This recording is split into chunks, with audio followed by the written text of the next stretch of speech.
nanti akan bagus ke depannya. Jadi langkah pertama mindset.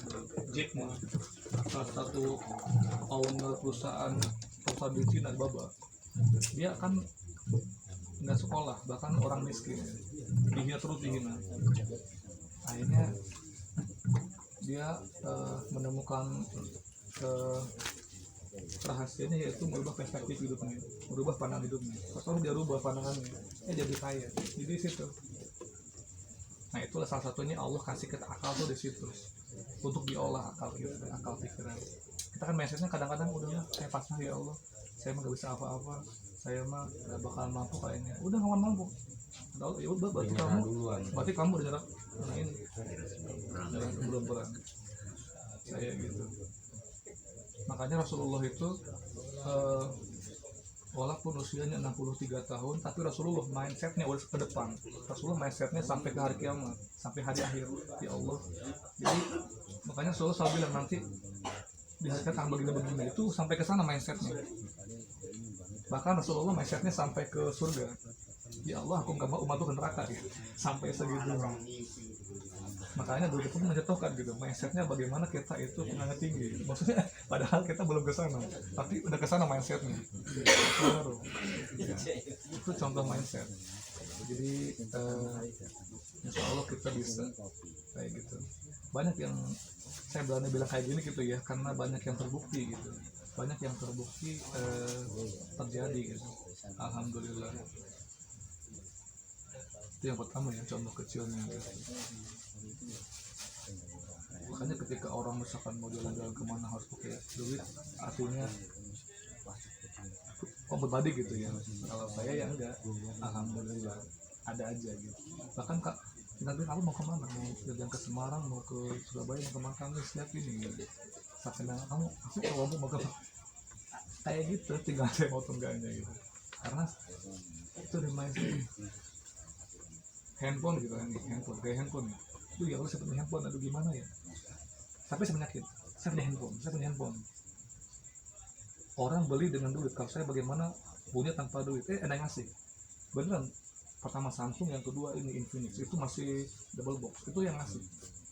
Itu Pak, itu Muhammad buktinya Muhammad. Jadi kan waktu saya ngisi di kajian rutinan di Pama tuh kan ya, di Tangsel, ya Allah saya punya handphone ya Allah, gimana? Uang nggak ada nih, tapi pengen handphone. Ada yang ngasih jamaah, padahal saya nggak minta, cuma pengen gitu. Sama amat sakitnya yang sekarang isi pasar. Jadi makanya jangan remehkan ini. Kita tuh kadang-kadang ngaper duluan. Nggak punya duit nih. Saya waktu kawin itu sama sekali kan saya santuy kan, nggak punya duit. Saya pengen nikah, pengen ramai, pengen meriah gitu. Kenapa? Karena pernikahan ini ibadah yang istimewa. Karena ibadah yang tidak akan hilang pahalanya walaupun diriakan itu cuma menikah. Kan semua ibadah itu kan hilang pahala kalau ria, kalau pengen dipuji kan. Kedua ini kalau nikah wajib diriakan. Makanya sayang kalau pernikahan gak diramaikan. Pertama itu ibadah yang memang tidak akan hilang pahalanya walaupun diriakan, walaupun diujungkan. Kalau emang justru kalau sir kalau elak. Jadi mereka yang dikasih itu, ya Allah, kenapa saya dikasih teman-teman? Karena kan ibadah nggak boleh ketahuan orang. Dia kan dikasih nikah lagi, dia nggak mau dilihatkan biar nggak hilang. Ya itu yang pertama. Yang kedua, karena menikah cuma sekali dalam seumur hidup, jadi sayang. Yang ketiganya, karena momen yang sangat terindah. Terus dari mana? Ya itu yakin aja, ya Allah saya punya, insya Allah ada aja gitu. Oh teman-teman aja yang ini, dari mulai parcel segala macam. Jabodetabek itu tanya abang atau teman-teman waktu itu, semuanya aja. Yang ini itu uang sekian juta itu ya dengan sendirinya aja. Nah itu karena saya punya mindset itu. Makanya karena dari awal udah ngalamin, kedepannya udah jangan. Alhamdulillah punya motor, punya handphone, punya ini, semuanya itu tanpa beli, tapi dengan yakin gitu kan. Jadi kita Never ever underestimate yourself because we are the power. Jangan meremehkan diri kita. Kita ini sakti, kita ini hebat. Makanya dari awalnya dari fitrah kita udah sakti gitu. Nah, ketoriko itu makin sakti lagi. Jadi kita ini udah punya energi, cuman kita suka berkecil hati. Kita itu cuma nggak percaya diri gitu penyakit kita gitu. Nih ya, orang yang pinter, misalkan dia jago pidato nih, jago retorika, tapi dia pemalu, nggak berani, itu kalah sama mereka yang berani gitu. Jadi kita harus berani. Kita kadang-kadang itu nggak pede, nah itu kayak gitu. Udah sama mindset lemah, nggak pede, itu susah. Harus berani tampil beda. Makanya kayak Gokom harus ngelawan arus dia. Makanya terkenal ya. Jangan kayak Bu Cima Pakai gitu kan. Karena dia mentalnya lemah. Tuh. Tapi emang sesuai dengan konsekuensinya. Makanya yang paling terkenal ya tetap Sun Gokong, karena dia berani gitu melawan itu. Dia saking pedenya ngajak-ngajak langit sama kayangan deh, sama dengan culai. Nah gitu, makanya terkenal cuma dia doang gitu. Padahal dia bisa kayak gitu gara-gara resinya gitu kan. Tapi nggak terkenal gurunya, terkenal Sun Gokongnya gitu. Karena dia tak pamul loh, nggak keberanian buat menangkap gitu. Itu satu aja gitu. Nah, itu yang pertama pikirannya. Yang kedua pandangan. Jangan pernah kita memandang remeh siapapun. Artinya jangan merendahkan siapapun. Jadi kita itu seorang salik harus tanamkan pandangan prinsip ke setiap orang itu selalu husnudon, selalu positive thinking, tapi ke diri kita negatif thinking. Artinya semua orang tuh baik, kitalah yang buruk. Nah itu karena kenapa? Kita nggak tahu rahasianya. Karena barometer orang itu bukan pas lagi hidupnya, ending hidupnya. Mungkin sekarang dia brengsek, mungkin sekarang dia belum benar, mungkin sekarang dia masih ya, tapi nggak tahu ketika mau meninggalnya dia husnul khotimah. Kita nggak tahu, mungkin sekarang kita baik, mungkin sekarang kita lagi khulwat diri, mungkin sekarang lagi bener nih, mungkin sekarang gitu. Nggak tahu besoknya apa kumpatan kita gitu, apalagi tuman gitu. Iya, mungkin sekarang aja kita baik, di rumah kita kumpatan penyakit kita gitu. Nggak tahu apakah endingnya kita su'ul khotimah atau husnul khotimah. Nah itu ya, makanya pentingnya kita husnudon. Kita nggak tahu rahasia Allah, karena Allah itu sifatnya ia muqallibal qulub, Allah yang membalikkan hati kita. Jadi nggak tahu, makanya kita tanamkan terus berpikir kayak gitu. Apakah kita masih istiqomah ke depannya atau enggak, apakah kita masih kuat atau mundur, nah itu nggak tahu ke depannya gitu. Makanya kita tetap tanamkan baik sangka. Mungkin sekarang dia nggak benar, mungkin sekarang dia masih kelakuannya masih sul ada batu yang lainnya, tapi nggak tahu sekali Allah kasih hidayah dia mulai lebih kita gitu ya. Makanya tetap kita tanamkan yang kedua itu agar hidup kita baik, selalu positif thinking kepada setiap orang. Tanamkan jiwa seperti Syaikhul Qadir. Syaikhul Qadir itu beliau setiap melihat sesuatu selalu positif thinking. Nah ini ya, jadi di dalam kitab Sulaiman disebutkan bahwa Syaikhul Qadir itu kalau melihat orang yang maksiat atau yang mabuk atau yang lagi zina, begini mindsetnya, ya Allah, ini orang ini atau pandang-pandang ini di pandangannya, hari ini dia maksiat, siapa tahu besok dia tobat. Nah, dia maksiat dengan kebodohannya, sedangkan aku maksiat dengan ketaatanku, dengan ilmuku. Padahal beliau nggak pernah maksiat. Jadi lebih tinggi yang maksiat orang berilmu dibanding maksiatnya orang bodoh. Mereka maksiat, mereka zina, mereka narkoba, itu dengan kebodohannya masih standar,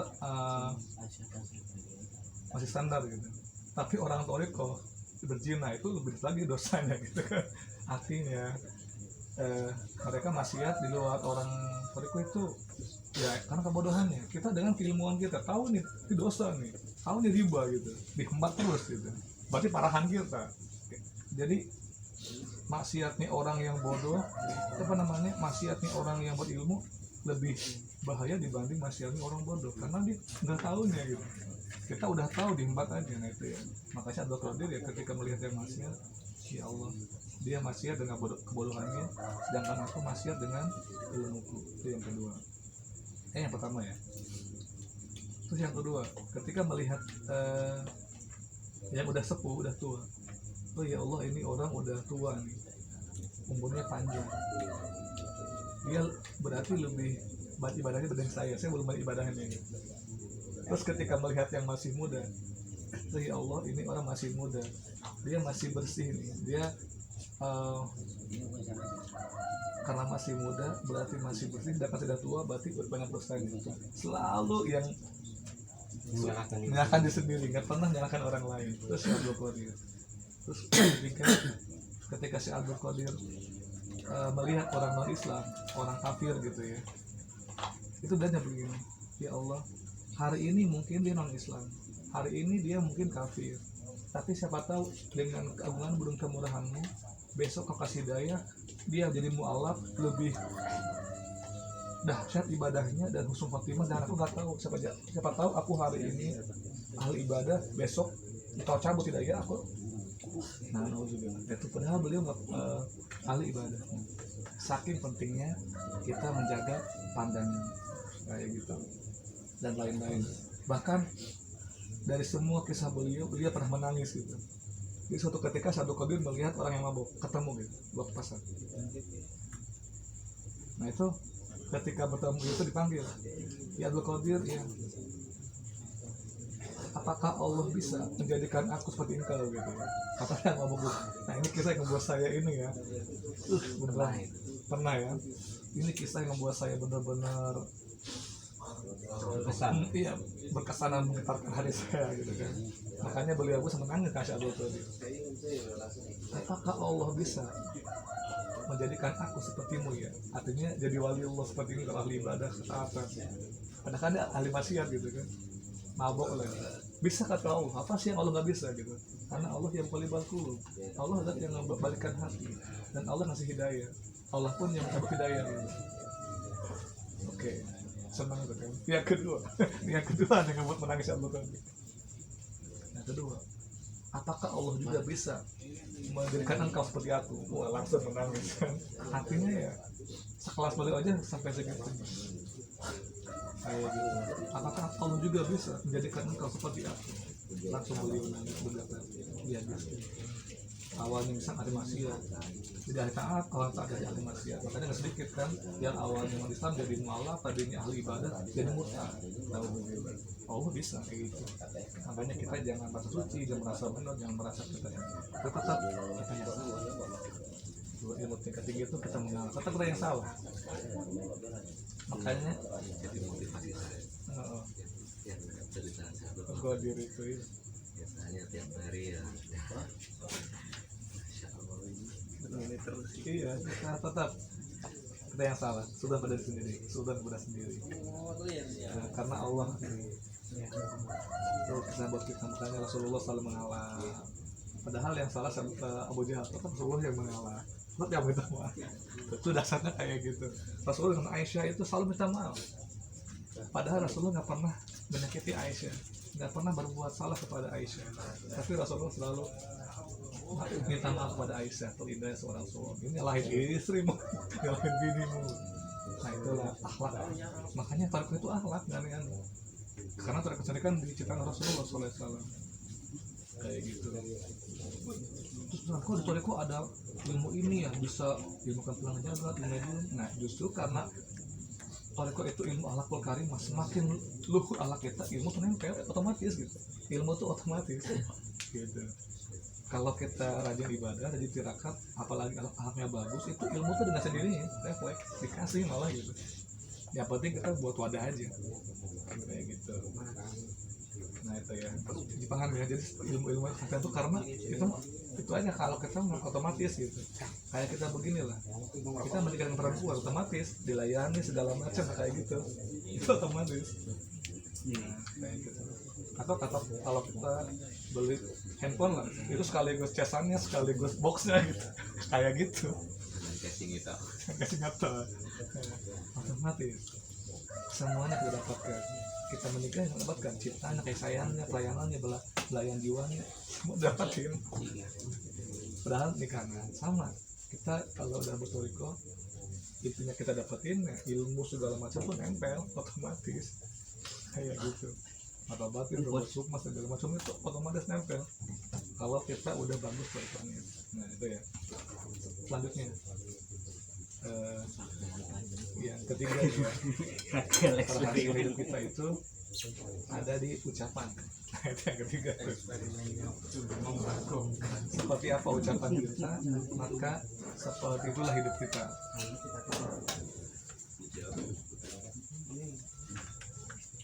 Makanya perkataan beda, perkataan mental orang kaya sama miskin itu beda. Perkataan para dosen beda dengan perkataan para nelayan, itu beda. Perkataan profesor beda dengan orang-orang biasa. Kayak gitu, kelihatan dari cara bicaranya. Jadi kalau misalkan kita berkatanya yang negatif mulu, orang yang berkata negatif terus itu tidak akan maju-maju, jangan berkembang. Jadi kalau misalkan orang itu mental kaya atau perkataannya itu akan jadi orang kaya, pertama dia itu tidak akan menghabiskan waktunya untuk mengomentari orang lain. Karena orang yang mental kaya, dia waktunya omongannya hanya sesuatu yang manfaatnya penting. Jadi omongannya adalah bagaimana tender, bagaimana bisnis, bagaimana meeting. Tidak ada waktu ibaratnya komentari orang lain. Karena dia juga sibuk. Tapi tinggal lihat tuh, tinggal lihat dari cara bicara ini. Dia lebih banyak terus bisnisnya, perkataan yang sifatnya mengarah kepada impian dia atau kepada hal-hal yang sia-sia. Bisa ya, buat ngatur. Itu buat sahur nanti orangnya. Yang kedua, perkataannya misalkan nih kalau orang itu hidupnya akan selalu sengsara, udah sih ngapain jadi guru, ngapain di sekolah, udah banyak kok para dosen juga, udah kita mau yang penting bisa makan, udah dia segitu aja sih. Kenapa saya berani mengatakan perkataan itu sakti? Itu terlihat dari dalam syariat. Ketika seorang suami mengatakan saya talak kamu, itu kan jadi talaknya, walaupun bercanda. Makanya kita hati-hati dengan perkataan kita, apalagi orang tua itu perkataannya tuh jahat nyata gitu. Maksudnya perkataan kita kalau baik hidup kita, kalau perkataan buruk hidup kita. Nah tinggal kita sekarang kenapa ya kita sekarang kita buruk mulu, karena perkataan kita ngeluh mulu, perkataan kita itu banyaknya pesimis terus, tidak pernah kata-kata optimis, tidak ada kata-kata yaitu bangkit, yang ada tuh mengeluh. Nah kalau kita perkataan ngeluh terus, duh pusing gue udah hidup gini, kenapa ya saya pasang hidupnya gini mulu, nah udah aja gitu terus kayak gitu. Tapi saya kaya, makanya teman-teman ya kalau pengen sehat, kalau pengen cerdas, katakan di cermin, saya ganteng, itu harus. Saya sehat nih, saya kuat, saya bisa, katakan itu, betul nggak? Katakan itu, saya mampu, saya sehat, saya bahagia, katakan itu setiap hari. Ya Allah, saya sehat, saya baik, saya mampu, saya ganteng, saya smart, saya diligent. I want to be my destination. Aku bisa menjadi apa yang aku inginkan. Itu kata-kata itu. Aku bisa jadi medium. Aku adalah medium yang terbaik. Aku ini misalkan pengajar yang terbaik. Itu harus. Itu bukan sombong. Itu prinsip. Beda. Prinsip sama sombong emang hampir mirip. Bedanya kalau sombong diungkapkan ke orang lain, kalau prinsip hanya buat pribadi. Untuk bedanya tuh sombong, gua hebat nih, gua kaya. Nah itu katakan itu. Oh saya miskin, udah miskin. Oh, saya miskin nih, saya nggak punya apa-apa, udah nggak punya apa-apa deh. Kayak gitu. Jadi itu beda ya, itu prinsip ya. Bukan itu berarti tinggi hati, bukan, itu prinsip, itu kata-kata, itu ngaruh. Makanya para sufi mengatakan ya,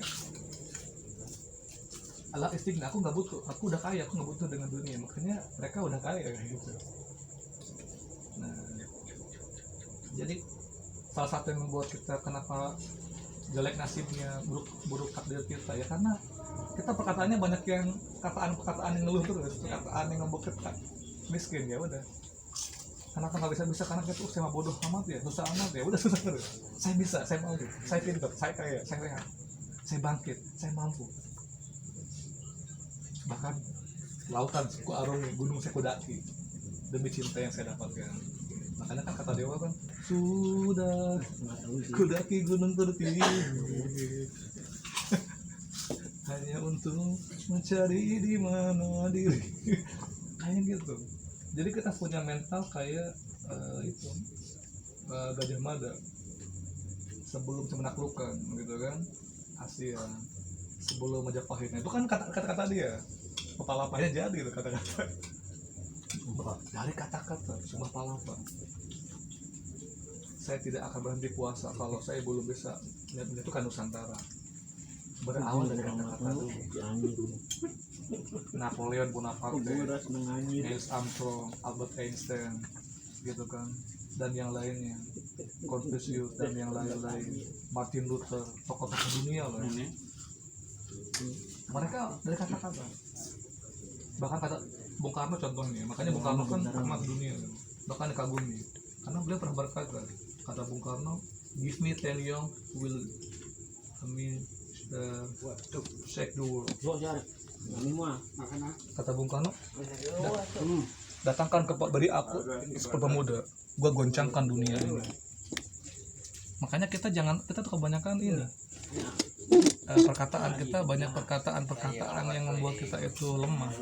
Itu Bung Karno kayak gitu, give me 10 young will save the world. Beri aku pemuda, aku goncangkan dunia ini. Beneran menggoncangkan dunia Bung Karno. Kalau pidatonya benar berkobar-kobar gitu. Beda dengan presiden yang lain yang paling menggemparkan dunia gitu. Sampai beliau menguasai 40 bahasa asing gitu. Karena emang dia pengen menggoncangkan dunia, emang beneran menggoncangkan dunia gitu. Dikagumi sama semua tokoh-tokoh dunia. Kayak gitu. Ronaldo misalkan Messi, gua pengen main bola terbaik dunia, beneran kayak gitu. Saya pun seperti itu. Ya Allah, jika orang tuaku hanya sekedar pemimpin syariat, saya pengen lebih tinggi lagi. Alhamdulillah. Kayak gitu. Saya pengen lebih tinggi orang tua saya. Alhamdulillah. Atas secara ininya gitu. Terbukti beneran. Jadi harus seperti itu. Kata-kata dulu. Kata-kata. Insya Allah. Jadi pokoknya mah kita itu harus yakin dengan ayat Allah, laqad khalaqnal insana fi ahsani taqwim. Sungguh aku telah ciptakan manusia dengan bentuk yang sempurna. Artinya kita ini udah sempurna, udah banyak power, udah banyak energi. Kita dari lahir pun udah sakti, udah hebat. Cuman kita lupa dengan diri kita. Artinya kita lebih banyak sibuk iri ke orang lain, padahal kita udah sempurna gitu. Baca kayak gini nih, ini misalkan rumah Kang Ajis, ini rumah Pak Helmi, padahal di bawahnya rumahnya Kang Ajis ini banyak ratusan kilo, bahkan banyak lebih lagi emas di dalam tanahnya, sedangkan Pak Helmi hanya sekian emasnya. Tapi kita lebih sibuk lebih iri kepada tetangga kita. Kenapa? Karena nggak mau capek, nggak mau mengolah. Padahal dia nggak sadar, padahal di bawahnya banyak mutiara. Tapi dia lebih iri ke tetangga. Nah, kita pun kayak gitu. Kita lebih iri. Situ mah pantesan kayak gitu, kayak gini. Padahal kita juga banyak, cuma nggak mau mengolah. Itulah kita di situ salahnya, nggak mau mengolah. Padahal Allah Maha Adil. Kenapa? Jadi yang ngomong kita itu nggak mau mengolah, nggak ada semangat hidup. Kita itu pengennya mudah aja, nggak mau capek. Padahal, wajar dia mah anak raja, wajar anak sultan, wajar dia mah orang kaya, enggak sama. Gitu. Orang itu yang penting, yang buat orang itu sukses atau dia hebat, itu bukan anak siapa, bukan dari kalangan apa, tapi dari semangat hidupnya, tekad hidupnya. Semangat yang membaca dalam belajar. Justru kalau misalkan orang tua kita kaya itu nggak aneh, itu wajar lah orang punya kaya. Nggak bangga kalau saya kayak gitu. Orang tua kita misalkan sultan, kita jadi sultan lagi, itu nggak bangga, itu wajar. Orang tua kita kiai, ajengan, ulama besar, waliullah, terus punya anaknya wayuluh lagi, itu nggak aneh, itu biasa saja, wajar. Yang hebat itu adalah orang tuanya miskin, anaknya kaya. Nah, keren baru. Orang tuanya biasa saja, anaknya luar biasa, anaknya jadi orang hebat, baru itu luar biasa. Maka jangan bangga dengan keturunan kayak gitu. Maka saya pun ya nggak bangga dengan orang tua saya. Walaupun orang tua saya itu punya pesantren, punya santri banyak di syariat gitu ya. Saya biasa aja, bahkan saya nggak mau ngurusin orang tua saya. Biar adik saya yang nerusin. Saya pengen buka sendiri, saya pengen bukan bidang sendiri gitu. Wahana baru, dan lebih dari itu, lebih tinggi lagi. Jika orang tua saya lebih ke hakikat lagi, terakat lagi, lebih tinggi lagi. Dan nggak mau hanya sekelas Banten, bagaimana sekelas Pulau Jawa. Akhirnya alhamdulillah diundang ke daerah gitu kan, lebih luas lagi yang jangkauannya. Karena berawal dari perkataan, benar alhamdulillah. Gitu ya. Artinya lebih luas lagi jangkauan dakwahnya gitu. Jika ayah saya hanya levelnya Banten saja, kalau saya levelnya bila perlu Indonesia sampai luar negeri gitu. Makanya ya Malaysia sama Singapura mau ngundang saya nanti aja, saya sibuk. Karena emang saya pengennya sampai go internasional, jadi jangan tanggung gitu. Alhamdulillah gitu teman-teman ya. Nah, jadi berawal dari kata-kata aja, berawal dari ini.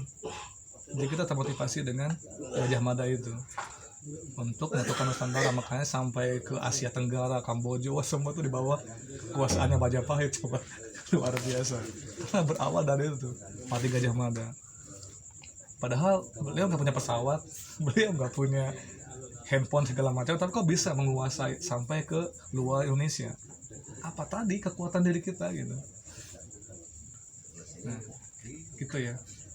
Jadi yang membuat kita itu sukses atau kita itu hebat bukan kita anak siapa, kita punya apa, gitu kan. Banyak juga orang yang nggak punya apa, bahkan wajar dia mah misalkan kayak gitu, bung ganteng, tubuhnya sempurna, enggak juga. Nih ya, kita kayak gini, tubuh sempurna, wajar Amalia. Saudara kita Kang Heru, beliau ini sekarang pas satu beliau tunanetra, dia luar biasa Amalia. Dia enggak, masya Allah. Bagi saya yang hebat tuh bukan kita, kayaknya nggak ada apa-apanya dibanding Kang Heru. Dia tunanetra coba, beliau tunanetra aja mau Amalia. Kita kok masih gagal. Ya, kita Amalia yang saya kita nggak yang hebat, kita biasa aja.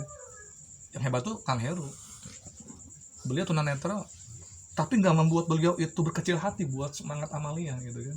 Bahkan beliau pengen ngedan juga, cuman karena kondisinya, masya Allah, itu dahsyat ya kayak gitu.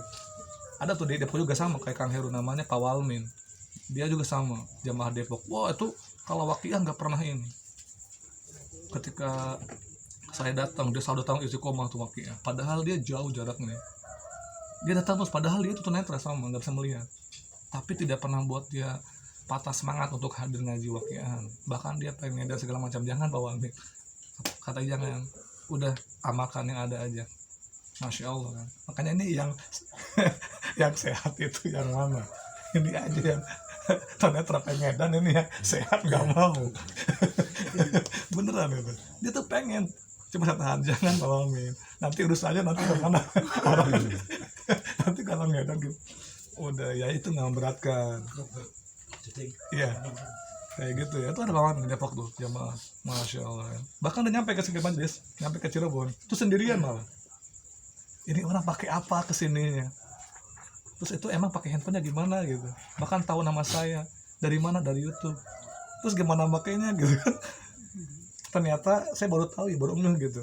Jadi handphone itu saya lihat kan handphonenya itu Pak Wamen gimana? Katanya ada tuh, ada ininya, ada apa? Aplikasinya, jadi misalkan gini-gini gitu, misalkan dia cuma ngomong YouTube, nanti muncul YouTube gitu. Misalkan Facebook, jadi dia pakai ini, ada ininya. Handphone, saya baru tahu tuh ada handphone buat asistennya. Jadi handphone itu buat khusus di setting buat yang ini tunanetra. Jadi dia misalkan pengen Facebook atau misalkan pengen, jadi bersuara di sininya YouTube gitu, YouTube. Pokoknya dia dengan face gitu. Ada aplikasinya. Terus tangannya misalkan 1, 2 kalau buka galeri gitu. Keren juga gitu ya. Mana Iya. lebih canggih dia.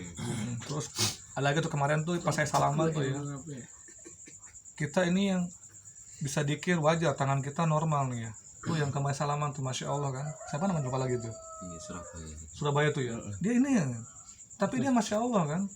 Artinya ya kondisi fisik, kondisi ekonomi, kondisi keluarga itu bukan hambatan buat kita meraih impian. Walaupun tubuh sehat, tubuh enggak ibaratnya enggak cedera, atau tubuh kita itu sehat, enggak ibaratnya sakit gitu kan ya.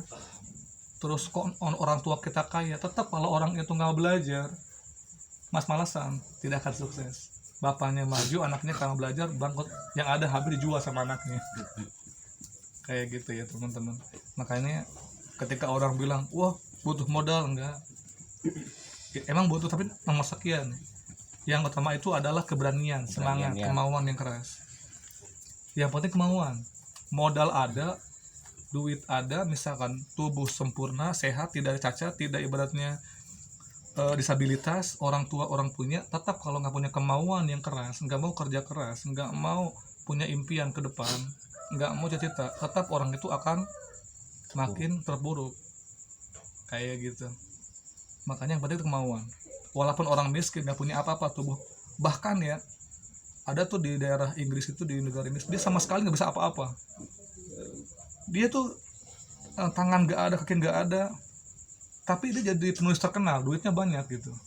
Dia itu menulis pakai bibirnya, pakai mulutnya gini, sampai dia menjadi novelis terkenal. Ada tuh, saya lupa lagi namanya, masya Allah. Padahal dia tuh nggak bisa apa-apa, dia hanya selama hidupnya hanya tidur aja di kasur, karena dia nggak bisa jalan, nggak bisa ini, tangannya nggak ada, kakinya lumpuh gitu. Dia hanya pakai ini aja mulut, menulis sebuah karya. Akhirnya terkenal karyanya, sampai dibaca oleh ribuan orang sedunia ini kan, sampai dia dibayar berapa. Jadi orang kaya tanpa kemana-mana. Makanya bukan masalah kondisi fisik, bukan masalah kita anak siapa, tapi semangat yang ada gitu. Kayak gitu ya teman-teman. Kayak Pak Indra tuh kan, yang orang itu ya, yang MSG itu kan dulunya kan, padahal dia kan kakinya nggak ada, tapi dia ngedan juga, pada kakinya hanya pakai robot itu kan ya. Nah itu ya teman-teman, jadi semangat. Nah itu, jadi jangan misalkan mental, karena nggak punya modal, karena saya orang miskin, orang tua, nah itu mah alasan. Semangat. Justru kata Sayyidina Ali, yang hebat itu adalah bukan inilah ayahku, tapi inilah aku. Jadi lelaki yang hebat itu bukan mengatakan kana abi, tetapi ana ya. Bukan inilah ayahku, tapi inilah aku. Gitu. Jadi tanamkan itu, yang pertama itu kemauan.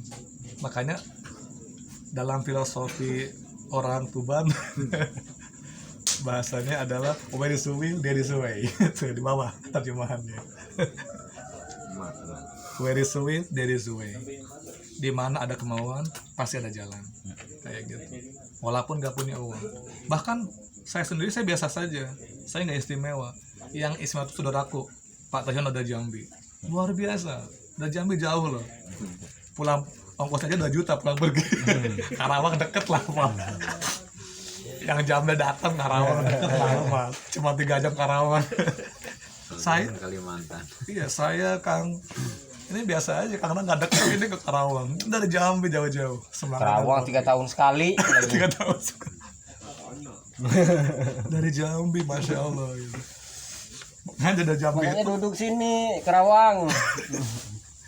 karena dari Jambi itu ya, mereka itu luar biasa. Kenapa mereka datang langsung semuanya Amalia ya? Sayang di ongkos. Kalau pulang pergi mendingan sekaligus. Bukan mereka itu nggak sayang sama keluarganya, tapi kan gimana lagi ya? Kalau mereka datang cuma sowan doang, sayang di ongkos mendingan sekalian. Artinya luar biasa. Bahkan dari Aceh kan, masya Allah, dari Kalimantan tuh luar biasa. Papua. Dari Tuban sedang lah pokoknya. Berapa sih dari Tuban ke sini? Paling juga sehari semalam nyampe. Gak nyampe. 12 jam. Iya, 12 jam. Papua, masya Allah, nyampe. Pak Kolisun itu kan dari Timika. Masya Allah. Itu ibaratnya kenapa kayak gitu, itulah motivasi, itulah semangat hidup, itulah kemauan yang keras kayak gitu. Wani perih Ada si jamaah SG juga itu si Aan dari Papua. itu ya, makanya kita dobrak mindset yang lemah kayak gitu. Justru kalau bisa kita jangan bangga dengan keturunan dan jangan lihat kondisi, kita bisa semuanya. Jika mereka yang nggak punya kaki, nggak punya tangan, nggak punya ini bisa meraih impian, masa kita yang sehat nggak bisa? Cuma satu, nggak mau perih gitu. Pokoknya kalau pengen hebat, pengen sukses, harus siap perih, siap nangis. Itu konsekuensi. Jangan harap kita pengen berhasil tanpa penangisan. Itu udah konsekuensi, itu udah satu paket. Nih dari Papua. Wah, masya Allah, luar biasa. Cakep udah. Gitu ya. Wah. Pokoknya mah, wani perih, sukses. Nggak mau perih, udah nganggur. Wani Tiro apalagi. Itu tuh kayak gitu. Di jamaah itu gini, nak berani pri ya takon DPP, nak kawani pri ojo takon DPP. Tiba-tiba kan Harus perih, harus capek. capek. Kayak gini kan, perih kolwak, perih ngedang, perih bertingkatan, itu untuk kita juga. Dan saya kan suka lucu gitu. Apa berapa ya langit saya ya? Tapi saya baru ikut ya baru 2 minggu. Ya nggak nyambung lah. Nanti kalau 2 tahun, 1 tahun, kenapa? Apa berapa ya? Derek Dahlia gitu. Iya, semuanya Derek Dahlia, iya Derek Dahlia. Cuman usah lihat dulu. Kenapa saya belum amalia apapun, saya baru seminggu ikut. Ya, kenapa nanya? Kamu nanya. Ini cepmek ya. Nanti kalau LB itu. udah perih dulu, udah capek dulu.